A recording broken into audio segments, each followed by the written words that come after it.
কি বানাচ্ছো গো তুমি এসব? এত ডিজাইন! এই যে পিঠে বানাচ্ছি। আমি তো জানতাম গহনাতে, সোনার গহনা এত ডিজাইন হয়, তো দেখতে পাচ্ছি পিঠেতেও এত সুন্দর ডিজাইন। কেমন হয়েছে বলো? কেমন হয়েছে এটা তো খেলে বুঝতে পারবো, ডিজাইনটা কিন্তু অসাধারণ হয়েছে। দেখি দেখি কিভাবে বানাচ্ছো দেখি তো। এই যে দেখো এইভাবে আচ্ছা। এরকম এরকম করে নিলাম। তারপরে এর ভিতরে এবার নারকেলটা দিয়ে দিচ্ছি। আচ্ছা, নারকেলটা কি দিয়ে মাখা আছে?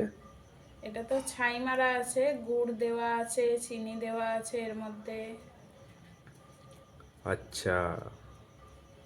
এই যে এইরকম আচ্ছা। করে নিলাম। আচ্ছা, এরকম ভাবে ডিজাইনগুলো হচ্ছে।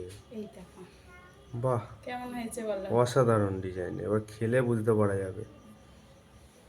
ঠিক আছে। চলো আমি বানিয়ে নিই এখন বন্ধুরা, টাটা। আবার হয়ে যাক পরে দেখাবো। আচ্ছা আচ্ছা। তো দেখো বন্ধুরা, এই যে এদিকে নারকেলের পিঠে আমার পাকানো হয়ে গেছে, এদিকে করেছি তরকারির পিঠে।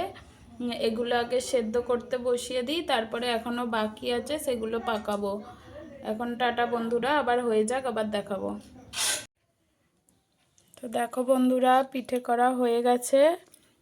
এই যে এটা তরকারির পিঠে, এটা নারকেলের পিঠে। আর এটা একটু নারকেল বেশি হয়েছিল, এই জন্য কটা ভেজেছিলাম একটু তেল দিয়ে। এটাও বেশ খেতে ভালো লাগছে। তো ভিডিওটা কেমন লাগলো জানাবে। তো টাটা, সবাই খুব ভালো থেকো, সুস্থ থেকো। এখনের মতন টাটা।